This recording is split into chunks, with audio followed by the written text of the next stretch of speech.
What's going on, everyone? I am back from the Fantasy Football Expo, back in my office, back in my house, and back and ready to do a Millie Maker draft. So let's do this. The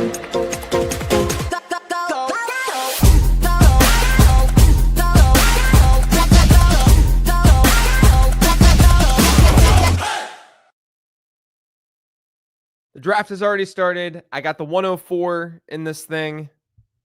Haven't done a ton of drafts over the weekend.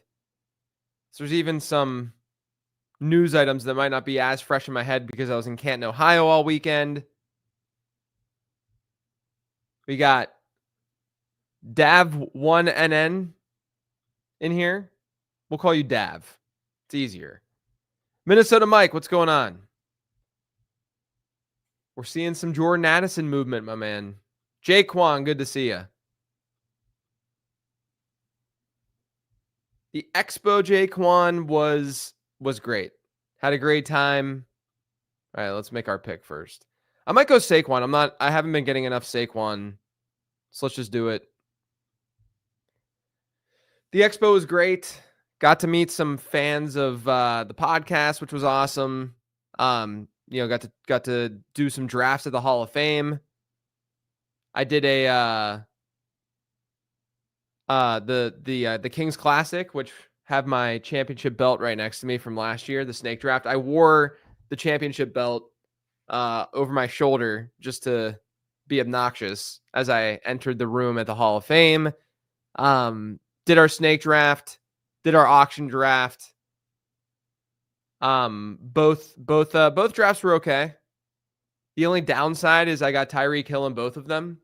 He fell a lot, and it's with basically the same room, so it makes sense. Like if a guy free falls, like it's a 14-team league, and I got Tyreek Hill in the middle of the third round, and it's a very heavy wide receiver draft. So I took him there, and then obviously when there's teams that don't want him, then you end up getting him at a discount in the auction draft, which is what happened.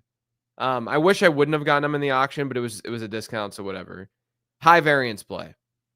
But it was a really good time at the Expo. If you guys have not checked it out, try to get there next year. Next year it's in July too. It's an earlier Expo than typical. Hopefully running it back this year. It's always a beautiful day to draft. Although it has been awful outside in Charlotte for the last week and a half. And it's pretty crummy again today. Not fun. Addison is in free fall. That's what I'm saying, man. You can't assume that drafters are going to be intelligent about where these guys are being drafted. The one thing I'll say to your favor and credit, Mike, is that when suspensions don't get handed out until August, I was underweight on Jordan Addison, so now I have to really be aggressive in getting him. And so there's still a chance that I'm more underweight than where I want to be. But I am getting him at a discount, obviously.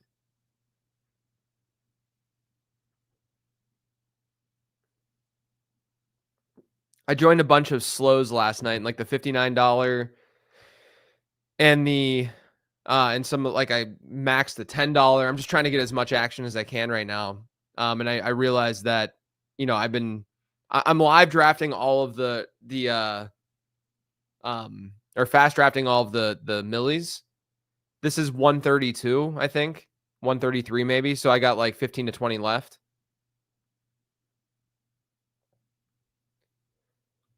But now you're getting him at a way better price. I'm basically getting him in every draft of these prices. Yeah, I mean, agreed. But I got to make sure because there's still I'm not going to take him at 7-4, right? More than likely. We'll see how the draft unfolds. But I don't know if he'll be there at 8-9, I don't have that much of a poker background, no. We played in high school and stuff. My friends were more into it than I was actually back then. So I'm not the biggest poker player in the world. I know that it seems counterintuitive because this is kind of like a lot of the things that I talk about and how I talk about fantasy football. It's similar. And by the way, my voice is a little bit shot because I was screaming at the Expo on Saturday because there was a DJ that was very, very loud. It was like that one meme with the guy talking to the girl, and then we always put fantasy football context whenever we caption it. but it was actually happening because we were talking about fantasy football. Just screaming. Favorite spot to pick from this year? I don't think there is like a go-to, but I do like the back half because you can double tap some really elite wide receivers.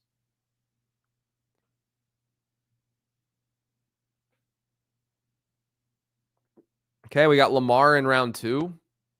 One player I'm not. I wish I had more Lamar. I just haven't gotten more. Oh, we're gonna get AJ Brown or Brock Bowers, which is nice. We'll get Brock. Always nice to get Brock Bowers at 209. Sure, you can ask a question about the draft guide. Go ahead. As long as it's not like, you know, super, super specific and you're not just like publishing the guide. You know what I mean?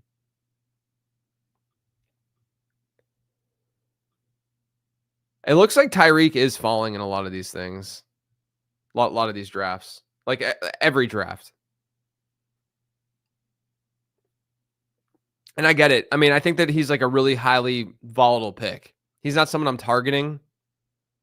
I just haven't like aggressively avoided. We're going to get T. Higgins here, though. Here we go. For the auction values to change them to a different budget, would you take a percentage of 200 for each play? Yeah, you could do that. So I really do think, and I talked to Drew Davenport about this, who's like over the weekend, who was at the expo, and he's a big auction guy. You guys should follow him. He does good legal work as well. But the one thing that Drew and I talked about was with auction values, like I genuinely like I'm giving you guys a baseline for the auction values because people ask for it, and I build a formula that really helps, like based on history, like dictate how much money you should be spending in a 12-team league and stuff. But I really do think that what's most important in an auction draft is to have your rankings. And you can use this is what I did, for instance, over the weekend. Whenever Pepper Tony saying, can you please read the draft guide word for word slowly? And I'll get to some of the other stuff that you guys are saying in here. But I think this is a really important point. The way that I use my rankings for the auction draft this weekend is I have my rankings and I have dollar values for those rankings, right? As players are getting drafted, I'm putting down their dollar value next to the dollar value that was generated by my formula. And I can see what pockets of the draft seem to be overvalued and undervalued, right? Just based on the difference between the general baseline dollar value that's generated by the algorithm and then what that dollar value actually ended up being. And so I realized that like some of the more expensive guys were a little bit cheaper than I expected. It's a little bit different though, because it's a 14-team league and it's a really deep starting lineup. So I didn't really want to go heavy with the elite players. But like, for instance, I saw like early on, some of the first, round and a half players were going a little bit cheaper. I got Devon Achane at like a huge discount as a result of that, right? So then you look and the next tier of players are actually not that much cheaper than that tier prior. And so you just kind of are relating what your economy in the draft is doing versus what that baseline says. Do not just follow the baseline is what I'm saying, right? So yeah, I mean, I think that there's a lot more nuance to that kind of thing. Levitan said that Tyreek is giving him Antonio Brown vibes. Yeah, look, I'm having Evan Silva on today to record for tomorrow for the Players to Avoid episode. And there may or may not be a Tyreek Hill shout on that show. So you guys can listen to that tomorrow. Did my SFB draft opening weekend and got Tyreek in the 5th and thought it was a steal, not so sure now. The thing is, though, is that like it feels like so much of this is like just vibes based. And I want to pick Evan's brain about it because he's going to bring him up as one of his avoids. Spoiler alert. So now you have one of the 10 that are going to be on the show tomorrow. But I really want to pick his brain about it because I've been not heavy at all on Hill. I've just been kind of at market, but I'm just curious, what the logic and reasoning is and stuff. I really like JMO. I've been trying to get more of him. He was part of the draft guide update last week. Okay, he just got sniped. But he was part of the draft guide update last week. I'm going to go McMillan here.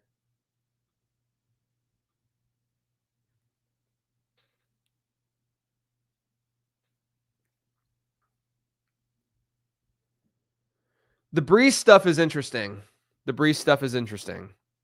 I'm still more in than out on Breece Hall, but I did update my blurb 2 weeks ago with Hall. Yeah, I mean, I still think he's the most talented player on that backfield. And I think that he's going to see a 14% target share, you know? And a lot of times, like, that can be good enough. Well, look at this team taking naked Burrow right before the Chase team. I mean, I was thinking about Burrow in the 5th if he were to come back around.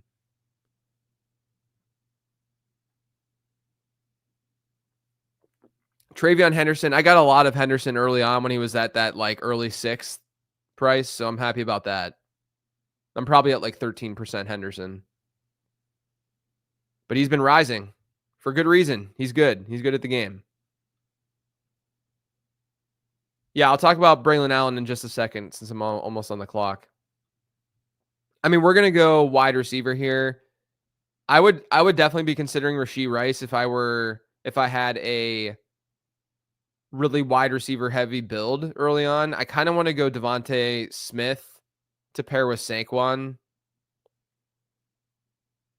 You know, Metcalf is the ADP value, but I like the pairing here. Yeah, Braylon Allen is like my stance on Braylon Allen. He was a pretty good prospect, I thought, because he was so young. You know, he's still only 21 years old. He was like doing things at Wisconsin at 17. Like, it's wild. But I do think he's going to be involved on early downs. And even if you like, if you look at Braylon Allen last year and look at his advanced metrics, he wasn't that good. Like, he had pretty bad, like, missed tackles forced, et cetera, et cetera. And then you look at him versus Breece Hall, and Breece Hall, who everyone says had a really down season, was better than Braylon Allen last year. With that being said, Braylon Allen was a rookie, and he's a 20-year-old rookie, right? To assume that what we saw from Braylon Allen last year is what we'll see from Braylon Allen in perpetuity is probably not very smart. Not only that, a lot of advanced running back metrics aren't that sticky year over year. So what I always lean on is pass catching, because that's way stickier than what you get from ground game work at running back. And Breece Hall is going to likely have that work. Now, they have a really good offensive line, and they have question marks galore at quarterback / wide receiver outside of Garrett Wilson. Oh my gosh, look at this. Jaden Daniels, Patrick Mahomes start. So I do think that, like, there's plenty of reason to not be, like, overly bullish on Breece Hall. The reason why I'm still okay with him, and the reason why I'm a little bit above market, is because in that range, it's a dead range. And I'm gonna bring this up on the show this week. I'm gonna talk about it this week. You guys will see when that happens this week. But in that area of the draft, I don't find there to be very obvious picks, right? Usually when Breece Hall will go, like, maybe you can argue like JSN or something, because I like JSN, but like Devontae Adams has the Stafford stuff. I'll argue even Devontae Adams. But then you're looking at like Marvin Harrison Jr., who's got a lot of question marks. Mike Evans, who's got some question marks given age. You know, I like Amari and Hampton more. So sure, draft him. But like Kyron Williams has a really fragile workload profile. Like if Kyron Williams sees 10% fewer shares of the share of the running back rushes in LA, I mean, he's not catching passes. They don't throw the ball to the running back in that offense. So like, there's a lot of question marks in that area that just by default, I'm kind of like, yeah, like I'm going to go with the guy who I think is going to actually give you a pretty good receiving floor. And we know that he's really talented. And so I'm still in on him from that perspective. I don't think that he's nearly as big of a smash as I initially thought.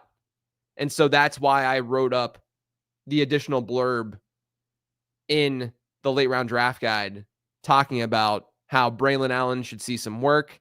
I've been drafting a lot of Braylon Allen in these. A lot of those, like this is the year, in my opinion. All right, before I fire off this take, I got to make my pick. We're going to go either Myers or Adunze, I think. Yeah, we'll go Adunze here. One of my highest rostered players right now. Don't tell the haters. This is a year where I've never seen, because we're seeing more and more split backfields, right?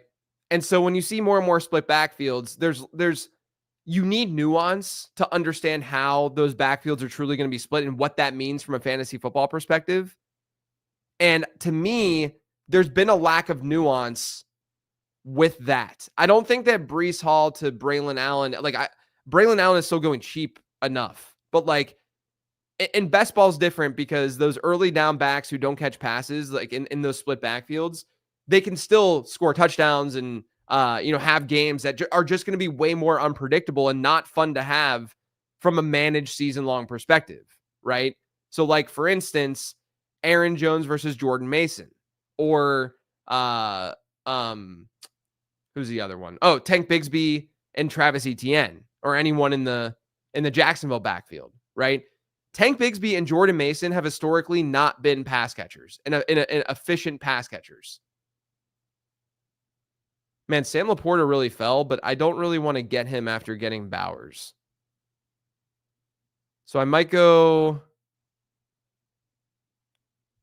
Pacheco.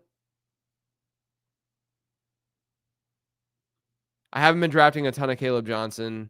We could get weird. You guys want me to get weird and go Laporta? No, they have the same buy. We'll just go Pacheco and play it safe. Not a ton of correlation going on yet. That's fine. So the guys like Jordan Mason, Braylon Allen, Tank Bigsby, they're fine in best ball, right? I think Mason's probably a little bit expensive on DK given full PPR, and like he should be going like a half round later typically, or like even a full round. But like I get the notion in best ball. In a managed season long league, when they're not catching passes, there's a lack of predictability to that. And it's going to be really, really obnoxious and frustrating because you're not getting that baseline each week. And so I think that those players are generally overstated while the pass catchers are sometimes understated. I'm not like aggressively going after Aaron Jones because of age and all that. But like, I think that Travis Etienne is a better pick right now than Tank Bigsby. I think that Breece Hall is in season long. I would rather take that on than Braylon. Now, Braylon Allen's ADP is low enough that I don't really care about that. But I do think that people are over like stating and emphasizing this idea of like a split backfield without thinking about what that split backfield really means, right? That's my general take on all that.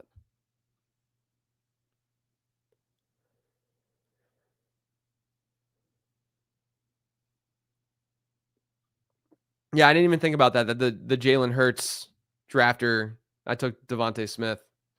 The other thing is that the Jets have basically a third running back in Justin Fields who will take away some. Yeah, I mean, sure, touchdown upside's taken away a little bit. Sure. The reason why I think it's a little bit different than like the generic, like he's going to steal touchdowns from him, is that the Jets have literally nothing at wide receiver 2, and Mason Taylor is now banged up. Breece Hall right now is definitely projected to see the second most targets on that team. And we can't dismiss that. That's my point. Like, it's so unbelievably important to have that kind of receiving volume.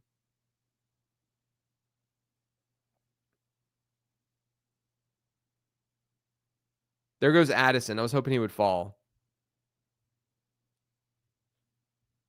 Just to get some shares. I mean, we are in a very uncorrelated land right now.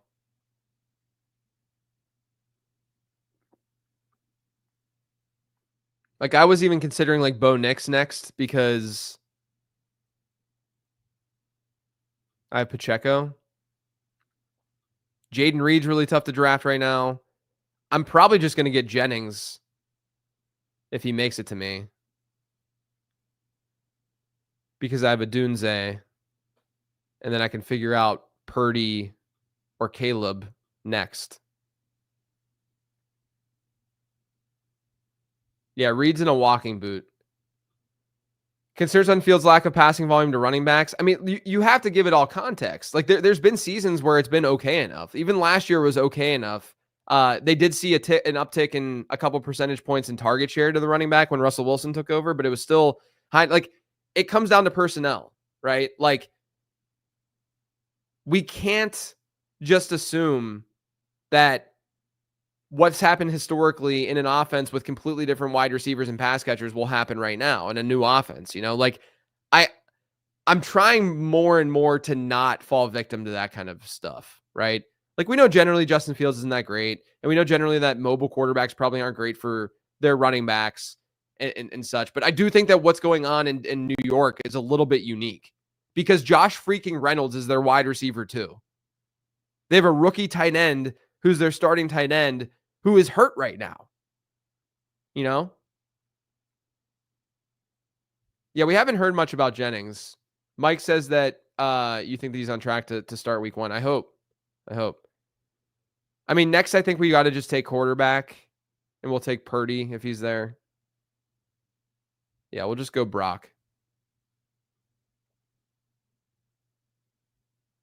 It's actually kind of a fun team if we can really land this. I got Jennings in the snake that I did for the Kings Classic yesterday or on Saturday as my wide receiver, like 5 or 6. I got CMC. It's a 14-team league. You start 3 wide receivers and 3 flex and 2 running backs, 1 tight end, 1 quarterback. And it's full PPR. So I go wide receiver heavy in this draft. And I took CMC as my anchor at 107. And then I got AJ Brown, Tyreek Hill. I don't remember who my third wide receiver was. Oh, Tet. I got Tet McMillan, Rome Odunze, Juwan Jennings, Matthew Golden. Those are in a 14-team league, those are my wide receivers. And then my RB2 is just this like bunch of, I mean, I got Tajay Spears as one, which sucked because he got hurt that night. But it was like Spears. I actually, before I did it, I said, I'm going to vomit. I literally told the room, I was like, I'm about to vomit saying this, but I took Javonte Williams because my logic, I'm not drafting much Javonte, but my logic was let's get some potential early season production. Hopefully it doesn't get like cut or something, but let's get some potential early season production and then let the injuries pile. Let me figure out RB2 as things sort of become a little bit clearer. And he was like an 11th, 12th round pick in a 14-teamer. So I just went for it. Oh, there we go. Jason saw the screenshot from Twitter. I try not to correlate quarterbacks that are going up against each other, but I think if Caleb falls, I'll consider it. He actually might be here. But I honestly, like, if Drake May is there, I'm just going to take Naked May and build around that.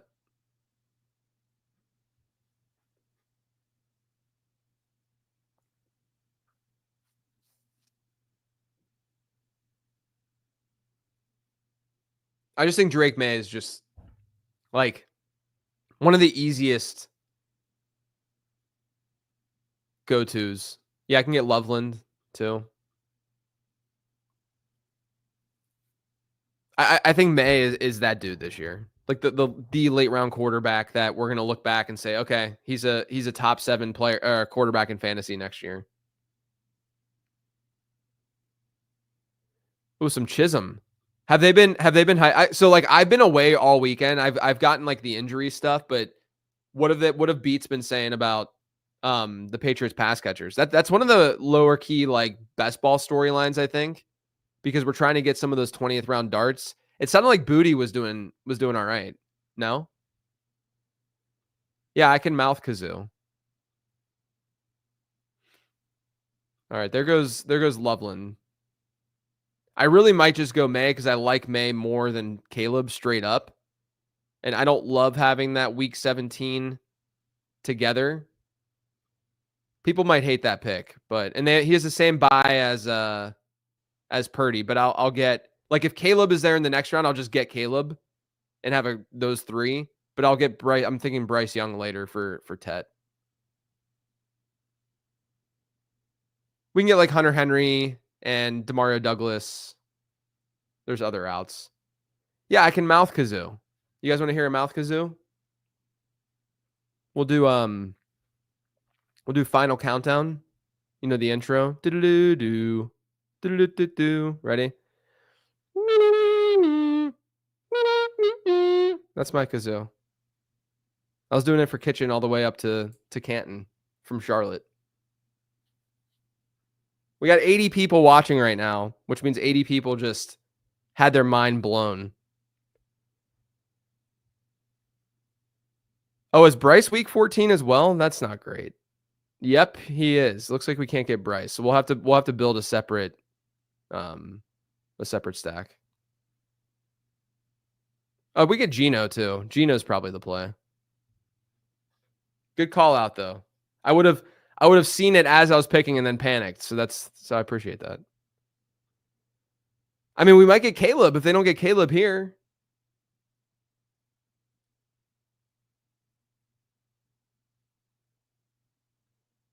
Yeah, look, Chandler's mind is just blown by the mouth kazoo.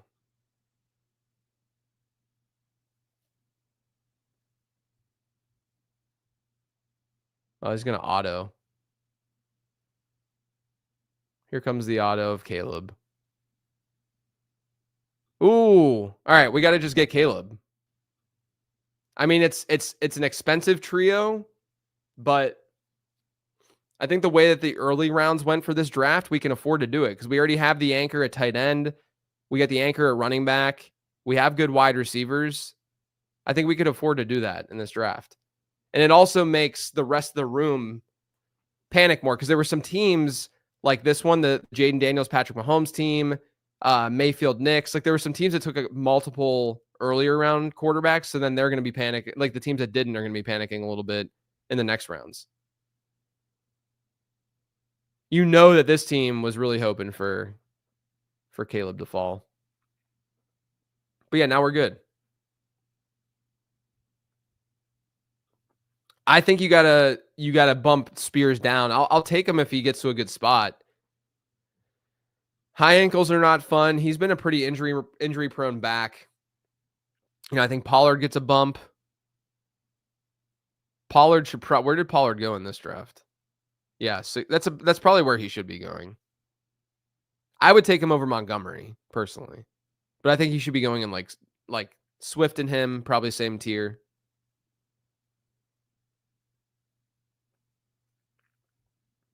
But yeah, I mean, Spears could still realistically be that late season hammer. I'm taking Pollard over Swift probably just because I don't love Swift. And to be honest with you, the Swift vibes that I have are strictly vibes. Like he should be a pass catcher, like all that. I don't know.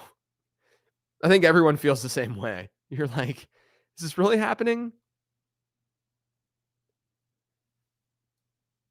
You know, Manungai's getting a little bit of steam. Roshan was playing. I know he's banged up right now, but he was playing goal line work and doing goal line work in practice. / he could be their third down back. Look, more quarterbacks, the better. That's what I was hoping for.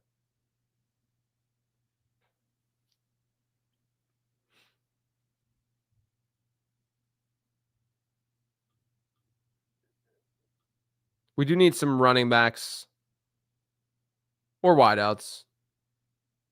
We really can just take sort of like a best player available type approach here.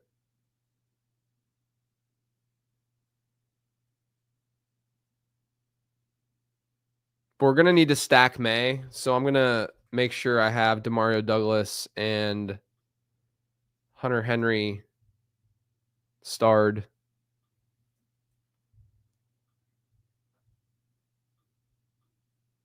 Who's on players to avoid this year? As in the guest? Tomorrow's guest is Evan Silva. I'm not taking Rashad right now, given the injury. I've been drafting more Ramondre because his I had him as an avoid in the draft guide, but like his ADP in season long is higher. Like it's not like that ridiculous in this environment. Look at all these quarterbacks. This is exactly what I wanted to happen. Because when people see someone take 3 quarterbacks, and it's good. We want that. Ramondre really works. I'd love to get Ramondre. We could even go Ray Davis for the Eagles that we have on this team.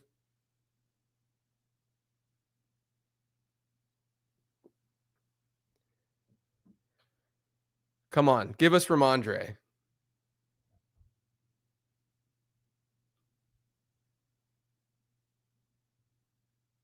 If not, we'll get Ray Davis.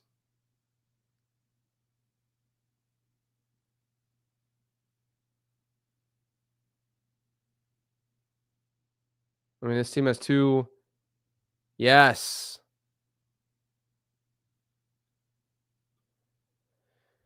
Didn't think I'd be celebrating Ramondre Stevenson, but man, did that fit this build.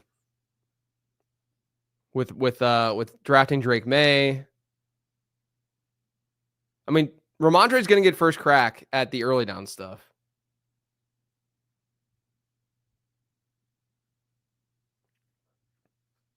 I don't love him in season long. I think that it's sort of the stuff I was talking about earlier with, Jordan Mason, Braylon Allen, yada, yada, yada. This is also a Braylon Allen team, potentially.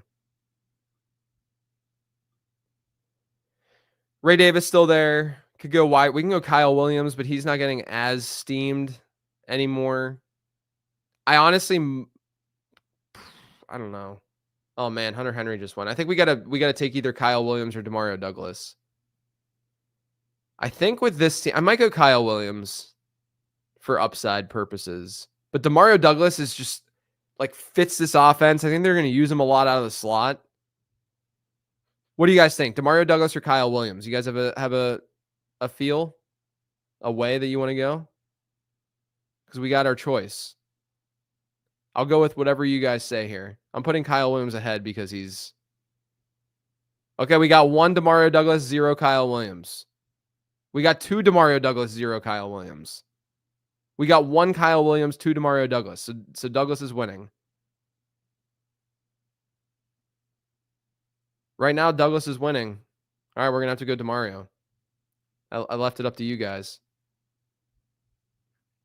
Douglas is the safer bet. It's full PPR at least.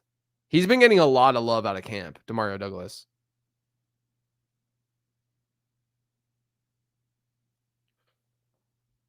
Maybe Kyle Williams falls. We'll see. I doubt it, but we'll see. What's up, Bindles? Good to see you.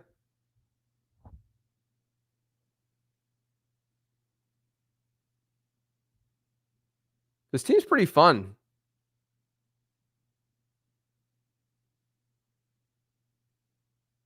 Can maybe get a Monangai or Roshan late.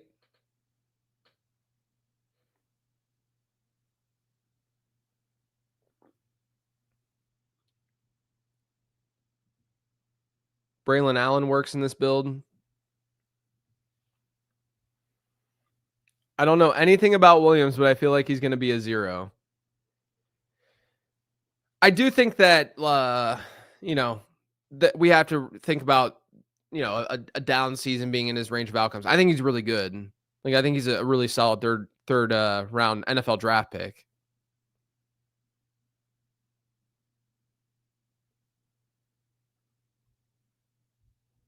Yeah, slot guys in the Patriots offense with Josh McDaniels. Never heard of any success there. I'm assuming was that sarcasm. I don't want to be a jerk.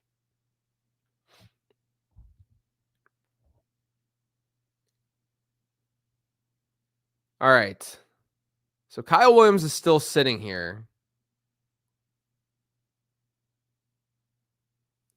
I can't remember Williams' exact Zap score, but he was at least he was around like his profile. He had a good breakout score because of his freshman season, but he was around where he should have been drafted, which is solid because his draft capital is decent. It wasn't like this dude's awesome. He's undeniable. Still like Jalen Wright a lot. All right, good. I'm glad that I read that sarcasm. Oh, look at this, guys. Look at this.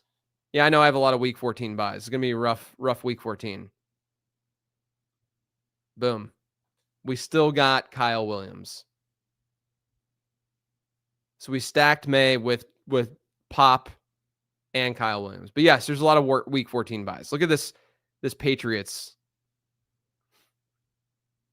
stuff.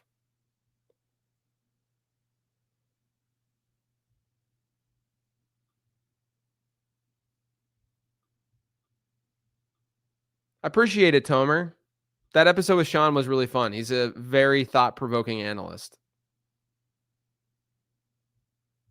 Thank you, Pepper Tony. I appreciate it. Now that he's on my team, you don't think he's going to be a 0. This team came together. But let's finish the job. Let's get some running back bodies, maybe an Eckler. I know JCM is doing his thing. Woody Marks. Oh, this is what we're doing. We're doing Rico Dowdle to pair with Tet McMillan. Another week 14 buy. Do I care? A little bit, but I think it's the right play. You still have Barkley, Bowers, Higgins, Devontae Smith, Rome. Like most of our early round picks are not week 14 buys.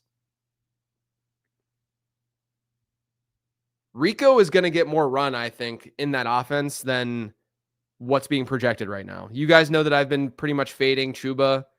I only get him when he falls to the late 5th.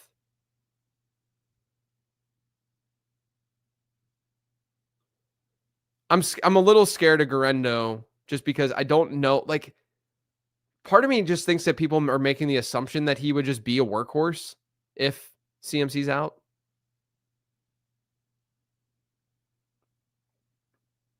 But Rico is just in a good spot, in my opinion. Yeah, Naylor went.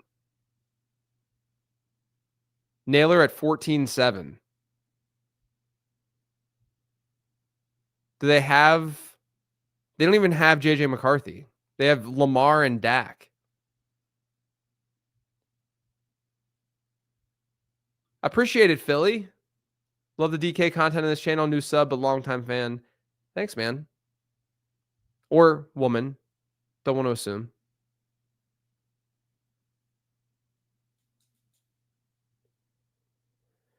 Sean Tucker at 16-1. I love Sean. You guys, I mean, look, I sent a tweet out last month. Said, am I a best ball bro or an idiot for drafting Sean Tucker as much as I drafted him? There we go. Okay. I assume correctly. I mean, the unfortunate side, I wish there were more women that like were in here and love best ball and stuff like that. It's just that, you know, odds wise, there are generally more men playing or men in here than women.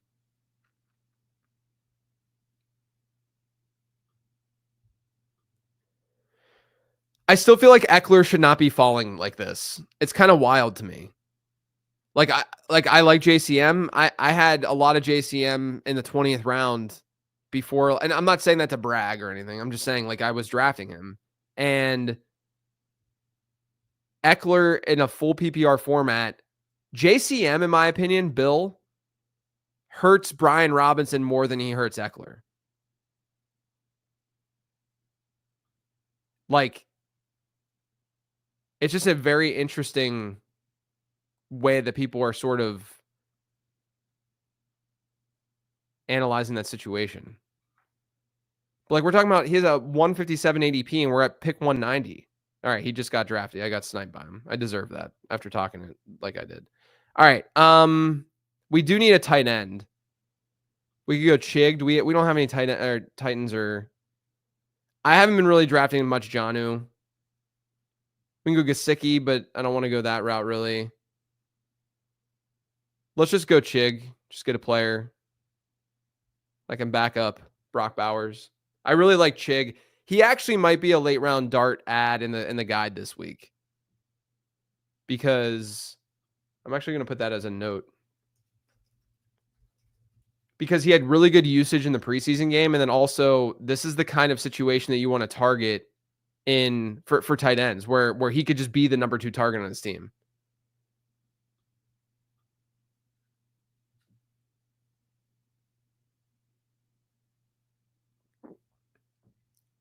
Yeah, I haven't been doing any of the stuff on Underdog because I've been focused on DraftKings this year.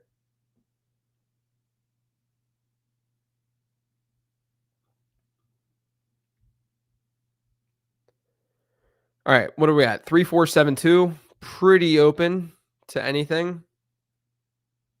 This team is pretty fun, guys. Not gonna lie.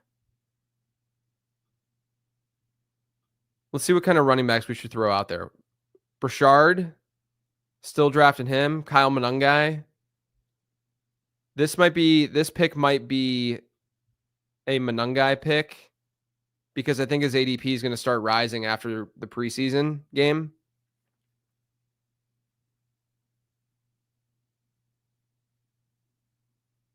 All right, we're going to get Monangai to get some more Chicago going.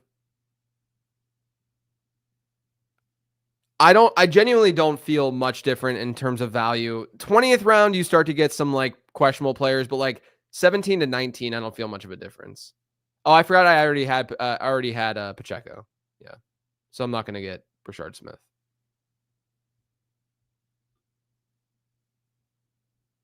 No, I can play UD. I'm just not going to stream UD.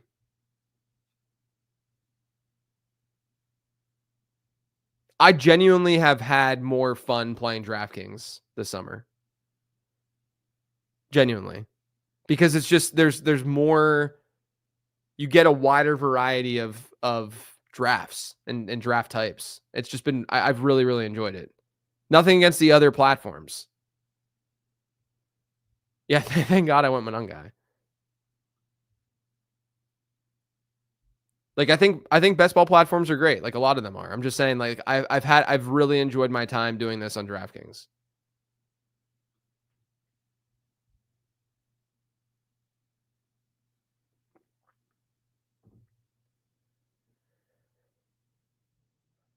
I'm really excited to see how you guys rate this team. We don't have a ton of 49ers stuff going on, but I mean we could take Jordan Watkins, who I did not like as a prospect at all. I'll at least throw him in there.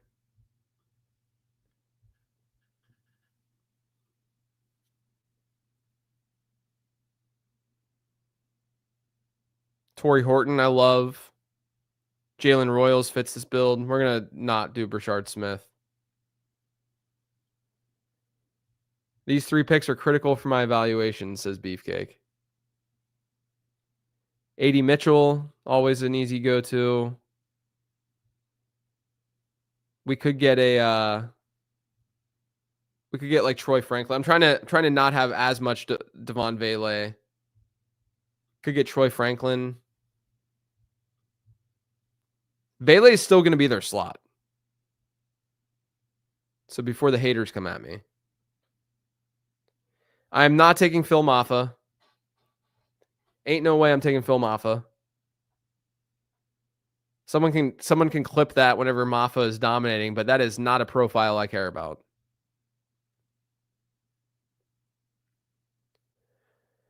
Yeah, I could go some Bills. Could go Elijah Moore or something. I've gotten a ton of Jalen Royals. I don't know why we wouldn't. Like he literally comped to Rashee Rice in my model. I mean, Michael Wilson is a good pick for this build, kind of, because I got T.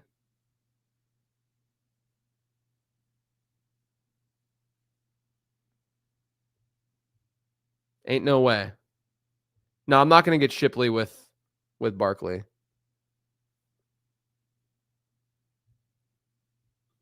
I don't know if I'll be doing anything with Chris this season. I haven't talked to him in a minute.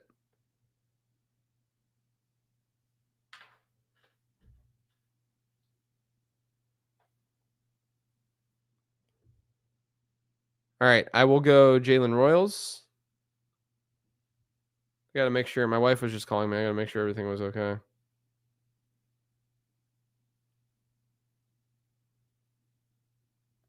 Okay.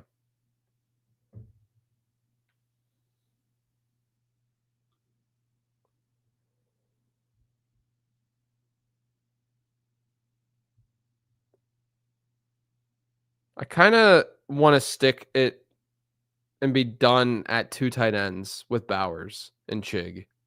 You guys think that's cool? And get one more wide out?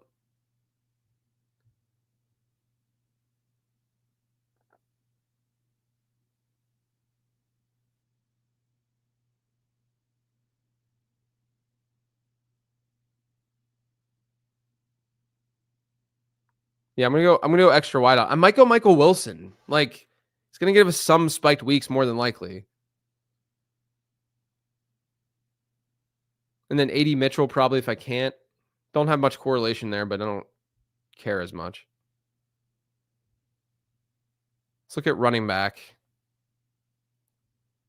We could go with one of the Rams guys, maybe Jarquez. I actually might do that and push that first because we have a lot of wide receivers we can go to.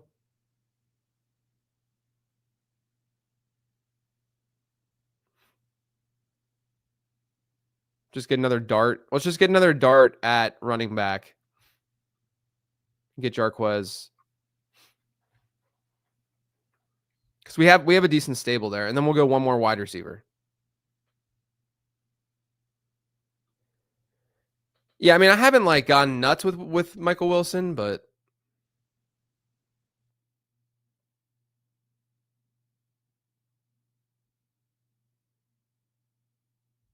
that's what I'm saying, Index. 92 people watching, 22 likes. Can everyone like this video? I'd greatly appreciate it. Make sure you're subscribed to the channel. I'd greatly appreciate it.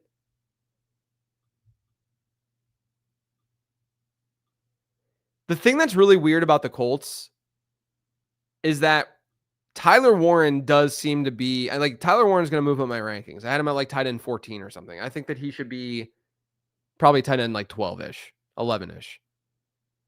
They seem like they're going to really feature him.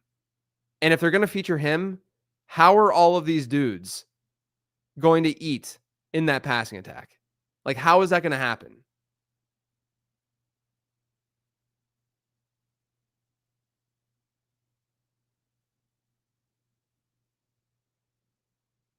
Like, I love Josh Downs, the talent. I think Michael Pittman's really good. 80 Mitchell's having a camp. Alec Pierce is still there. Now, 80 Mitchell and Alec Pierce are kind of Spider-Man meme. But how are they all going to eat?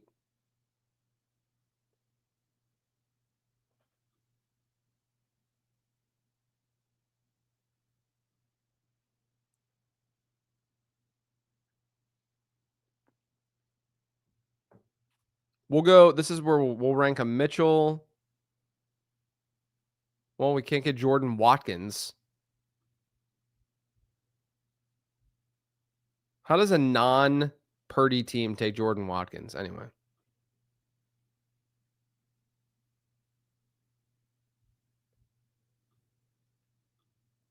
What if AR can throw short? I mean, yeah, so like I like there's a difference between Jacksonville and all those guys eating versus Indy.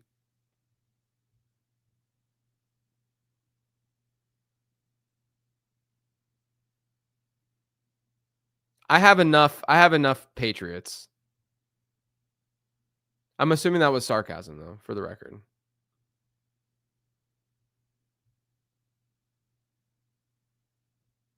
I don't understand what you're saying, Index.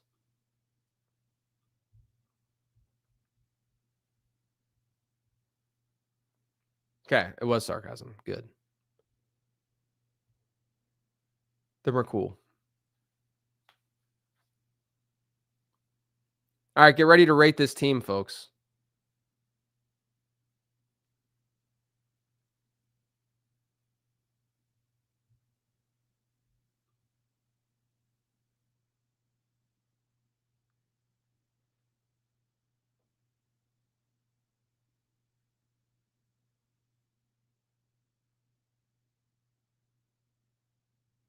I'll be back after Matt Collins' 40 points in week 13.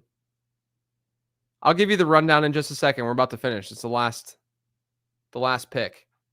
All right, we got 80 Mitchell. All right. This team's pretty fire. All right, guys, here we go. Saquon Barkley, Brock Bowers, T. Higgins, Tet McMillan, Devontae Smith. So we paired him with Saquon. Rome Odunze, Isaiah Pacheco, Juwan Jennings, Brock Purdy for that stack. Drake May was naked at the time, but just wait. Caleb Williams to pair with Rome Odunze. Don't love going multiple week 17 quarterbacks, but we did have Drake May also. Ramondre Stevenson to go with the Patriots stack. Pop Douglas to go with the Patriots stack. Kyle Williams to go with the Patriots stack. We got Williams way later, way past ADP. Rico Dowdle to pair with Tet McMillan. Chig Okonkwo to go as the tight end 2 with Brock Bowers. Kyle Monangai to pair with the Bears stack. Jalen Royals to pair with Isaiah Pacheco. Jarquez Hunter as just a, let's see what happens there. And then A.D. Mitchell as the last pick.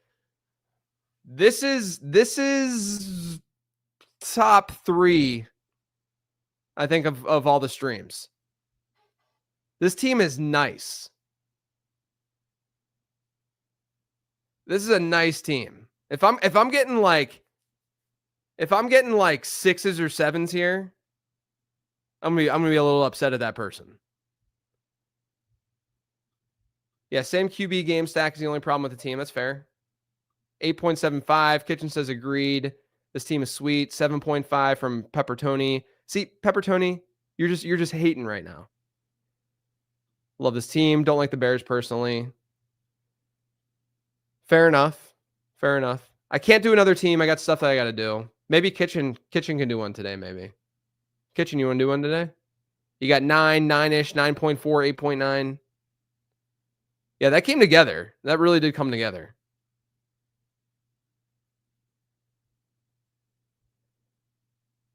Sweet. Be on the lookout for other streams. We're going to be doing a lot of them over the next, through the month of August. Make sure you subscribe to the channel, please, because you will get notified when we go live, which is pretty frequently. And we have our show at the very least on Thursday, the Late Round Fantasy Football Show. It's been a lot of fun to do. There's other videos that pop up, Becoming a Best Ball Bro, Late Round Perspectives, all that good stuff. Kitchen said, all right, everyone listening, I might be able to do one at 3 p.m. Eastern, okay? Now that he shouted it out, you got to do it at 3 p.m. Eastern, Kitchen. And we got 86 people watching right now. So you guys can come back later today, watch Kitchen dominate a draft. Otherwise, everyone, thanks for tuning in.